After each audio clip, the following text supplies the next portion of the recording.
नमस्कार, अस्सलाम वालेकुम। मैं हूँ शमशाद मसूद, आप देख रहे हैं। लेकिन जो अभी ताज़ा मामला है वो है एमसीडी द्वारा बैकरियों पर सीलिंग करने को लेकर। सीलिंग इस तरह हुई कि दो नेताओं में भी भ्रांत हो गई। मौजूदा पार्षद हाजी खुसनूर और कांग्रेस के ब्लॉक अध्यक्ष गुलफाम आमने सामने आ गए। क्या है मामला, इस पर विशेष जानकारी के लिए हमारे साथ हैं एच मासिम मलिक, जो दिल्ली प्रदेश में उपाध्यक्ष हैं एसडीपीआई में और सामाजिक व्यक्ति भी है मुश्ताबाद से। इनसे जानेंगे क्या है पूरा मामला और किस तरह के हालात मुश्ताबाद में बढ़ते जा रहे हैं। ये सबसे पहले शमशाद मसूदी साहब, लोकतंत्र के पाए के माध्यम से जो आप आज इस बात को लेके आए हैं इलाके की समस्या को, तो मैं आपको बता दूं कि देखिए, जो आज सत्ता में बैठे हुए लोग हैं उन्होंने कुछ दिन पहले एक कैंप लगाया था इनके लाइसेंस के लिए, बेकरी वालों के। लेकिन ये एक बार में नहीं होता, ये कई बार कोशिशें करनी होती हैं। और दूसरी तरफ जो गुलफाम साहब हैं, गुलफाम साहब जो है ना, कल मैं समझता हूँ कि गुलफाम साहब कल इन्हीं सत्ता वालों को इलेक्शन लड़ा रहे थे और इलेक्शन लड़ा के इन्होंने फिर पाला बदला, कांग्रेस में चले गए। आज अगर वो कांग्रेस में है तो वो विपक्ष का होने का दावा कर रहे हैं, लेकिन वो विपक्षी नहीं बल्कि वो जाती दुश्मनियां निभा रहे हैं। और कल वो अगर आज वो कांग्रेस में है तो कल कांग्रेस भी यहाँ सत्ता में थी।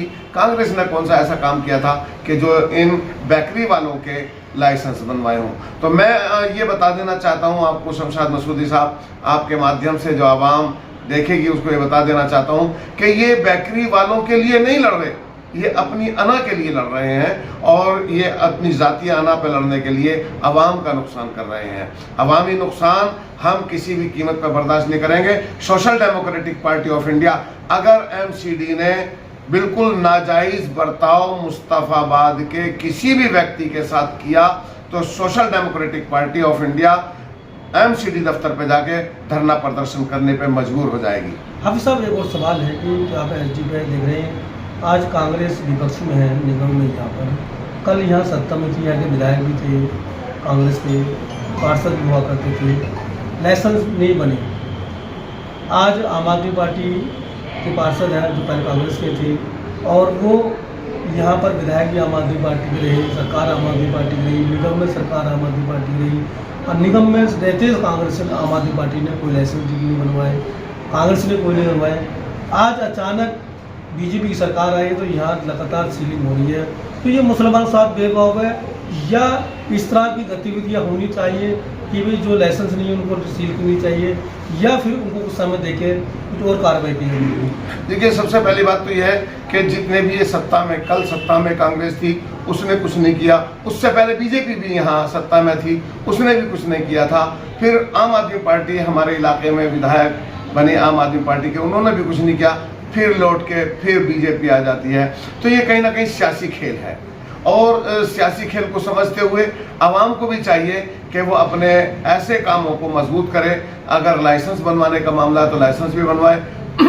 और रहा मामला, देखिए, आज भारतीय जनता पार्टी पूरे दिल्ली में, मुस्तफाबाद ही नहीं बल्कि पूरी दिल्ली में वो सियासी खेल खेल रही है, जिनमें मैं समझता हूँ कि ये जो विपक्ष की, चाहे वो नेशनल, चाहे वो राष्ट्र में विपक्ष का रोल निभा रही है कांग्रेस, चाहे दिल्ली में विपक्ष का रोल निभा रही है आम आदमी पार्टी, ये सब सियासी खेल खेल रहे हैं, खासकर मुसलमानों के साथ। मुसलमानों को लॉलीपॉप दे देते हैं, हर बार जब भी कोई आता तो लॉलीपॉप दे के और उनको आश्वासन दे के कि हम हैं, बस ये आश्वासन दे के छोड़ देते हैं। लेकिन मैं ये आह्वान करूंगा, एक गुजारिश करूंगा मुस्तफाबाद के आवाम से, अगर कहीं भी ज़रूरत है आपको लाइसेंस बनवाने की, कोई आपको सर्टिफिकेट लेने की, तो आपको एडमिनिस्ट्रेशन से जाके फ़ौरन अपने कामों को मजबूत करना चाहिए। एक और मेरा सवाल है कि आखिर मुस्तफाबादी क्यों टारगेट है? अभी मकानों को लेकर देखा होगा कि बड़े बड़े बिल्डोजर यहाँ पर आए, मकान तोड़े गए, बिल्डिंग के नाम पे चाको चौथी छठपाजी में